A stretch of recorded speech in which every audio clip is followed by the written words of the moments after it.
जम्मू कश्मीर की अलायंस की सरकार नेशनल कॉन्फ्रेंस कांग्रेस जिसका समर्थन मिशन स्टेटहुड कर रही है, आज सुबह ही डॉक्टर फारूक अब्दुल्ला साहब को टेलीफोन कॉल करके 6 महीने पूरे होने के ऊपर 16 अप्रैल आज है, 16 अक्टूबर को बनी थी और बहुत बहुत मुबारक टेलीफोन करके डॉक्टर फारूक अब्दुल्ला जो अलायंस सरकार के जम्मू कश्मीर के इंडिया ब्लॉक के नेता है उनको मुबारक दी है।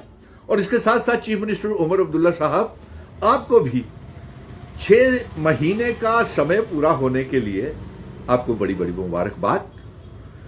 और मजे की बात यह है कि जिस तरीके से हम अपनी मंजिल की तरफ बढ़ते जा रहे हैं, हमारा समय बढ़ता चला जा रहा है, अफवाहों का बाजार गर्म होता चला जा रहा है, क्योंकि ये सरकार जो है, अलायंस की सरकार जो है, ये डॉक्टर फारूक अब्दुल्ला साहब को हमने ये बोल दिया है कि ये पूरे 5 साल तक चलेगी।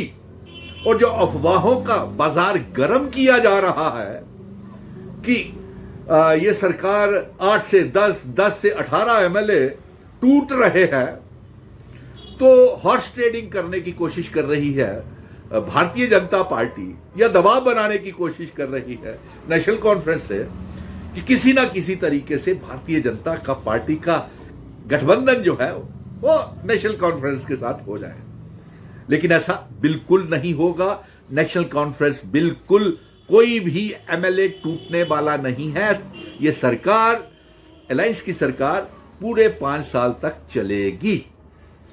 अब मैं इसलिए ये बता रहा हूं क्योंकि 5 अगस्त 2019 के बाद जब हमारी रियासत को तोड़ा गया, एब्रोगेशन ऑफ आर्टिकल 370 किया गया, उसके बाद मिशन स्टेटहुड ने ये जंग सड़कों से लेकर के धरने, प्रदर्शन, भूख हड़तालें, गिरफ्तारियां, सड़कों से लेकर सुप्रीम कोर्ट तक लड़ी और इसमें मेरा साथ दिया, ताउन दिया। अगर किसी ने ताउन दिया तो जम्मू कश्मीर की 1 करोड़ 30 लाख अवाम और नौजवानों ने ताउन किया, साथ दिया, चाहे वो हिंदू, मुस्लिम, सिख, ईसाई, गुज्जर, बकरवाल, चिरावली, पीर पंजाल, पहाड़ी लोग थे।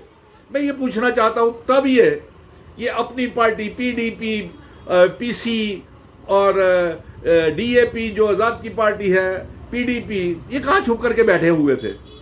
उस समय रियासत के दर्जे की वापसी, आर्टिकल 370 स्पेशल स्टेटस को बचाने के लिए, अपनी आइडेंटिटी, कल्चर, डेमोग्राफी, इतिहास को बचाने के लिए मैंने तमाम पॉलिटिकल पार्टीज को इकट्ठा किया। मैं गुरेज नहीं करूंगा सच बोलने से। मैंने doctor Farooq Abdullah, national conference, Congress के बड़े बड़े कदमर नेता उस समय के, और उसके साथ पीडीपी, महबूबा मुफ्ती, जम्मू के संगठन, कश्मीर के संगठन, सभी को इकट्ठा बिठाया। लेकिन ये कश्मीर के लोग जो है, नेता जो है, ये लड़ झगड़ लेते हैं। आज भी देखिए, अपनी मंजिल को अभी हासिल नहीं किया, रियासत का दर्जा हमको वापस नहीं किया हुआ। ये ने बड़ी जल्दबाजी थी असेंबली के चुनावों में जाने की। मैंने उस समय भी कहा था कि अभी पहले चुनावों से पहले रियासत का दर्जा वापस ले लो, फिर उसके बाद जितनी मर्जी जंग लड़ते रह रहे। लेकिन आज भी आप देखिए, तोहमतें लगा रहे हैं और Bharatiya Janata party, PDP, PC और जो भी जिसका 1-1, 2-2 एमएलए है, आपके ऊपर भरोसा नहीं किया सरकार, लोगों ने, अवाम ने, कश्मीर की अवाम ने भरोसा नहीं किया, जम्मू कश्मीर की अवाम ने भरोसा नहीं किया। आपको मेंबर पार्लियामेंट में भी हरा दिया पीडीपी को, असेंबली के चुनावों में भी 2-3 एमएलए बने और पीसी का भी सारे के सारे नेता रह गए। अपनी पार्टी को तो एड्रेस ही नहीं मिला। मैंने आपसे कहा था ना उस समय, अल्ताफ बुखारी, सज्जाद लोन, आजाद को, महबूबा मुफ्ती को कि एक प्लेटफार्म के ऊपर बैठे ताकि रियासत के दर्जे की जंग। आप तो जमा जवानी खर्चे करते रहे और सुप्रीम कोर्ट तक भी नहीं पहुंचे। सुप्रीम कोर्ट तक भी national conference doctor Farooq Abdullah मेरे साथ थे और कोई नजर नहीं आया वहां पे जंग। और वहां से हम रियासत के दर्जे की जंग जीत करके आए और 30 सितंबर से पहले चुनाव करवा दिए।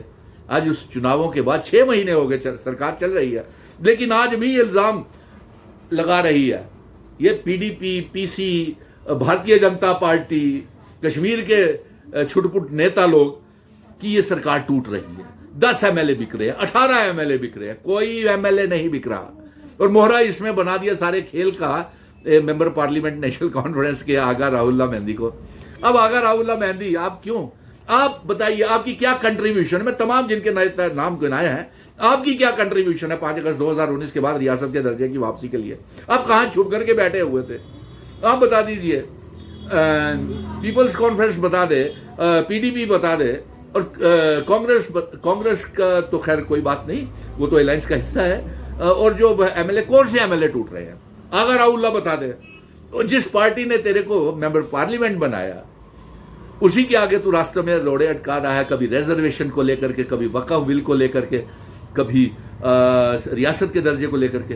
रियासत के दर्जे के मैं गवाह हूं कि मेरे साथ डॉक्टर फारूक अब्दुल्ला, हम मिशन स्टेटहुड ने सुप्रीम कोर्ट से जंग जीत के लाई। तुम तो वो तब कहां थे?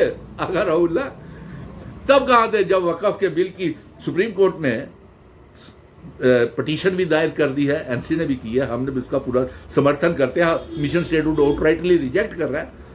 बताइए आपकी क्या कंट्रीब्यूशन? आप अगर अल्लाह आप बता दो आपके साथ कौन सी एमएलए? मुझे नहीं लगता एक भी नेशनल कॉन्फ्रेंस का एमएलए लागा राउल्ला के साथ होगा। 19 अप्रैल को मीटिंग करेंगे, कौन सी तीर फतेह कर लेंगे? बताइए।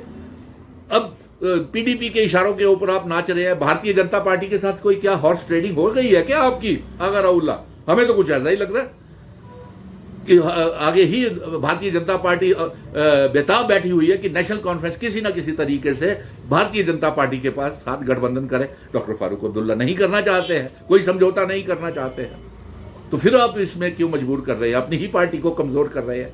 अगर आप में इतना दम है, महबूबा मुफ्ती में, सज्जाद लोन में, मेंबर पार्लियामेंट एमएलए अगर मेहंदी में, राउल्ला में, तो जाइए। किसने रोका? लाल चौक में बैठ जाइए। इंडेफिनेट भूख हड़ताल के ऊपर लोगों ने बड़े बड़े सत्याग्रह किया देश को आजाद करवाने के लिए। आप भी बैठ जाइए वहां पे। मैं तो कई बार जेलों में गिरफ्तारियां दे करके जेलों में भूख हड़तालें की, मुझे तो रोज ही उठा के ले जाते थे। आपने क्या, आपकी क्या कंट्रीब्यूशन है इन सब की? जिनकी मेहंदी की, अगर अलग की, जमा जवानी खर्चे के करने के बाद महबूबा मुफ्ती की, अल्ताफ बुखारी की, आजाद की, सज्जाद लोन की, आप जाइए। अगर यहां नहीं बैठने देते तो दिल्ली में जंतर मंतर में जाकर के भूख हड़ताल कर दीजिए। कौन रोक रहा है आपको? लेकिन अपनी ही पार्टी को, अपनी ही रियासत को कमजोर, मुवक्कफ को कमजोर करने के लिए ये अफवाहों से बचें और गोदी में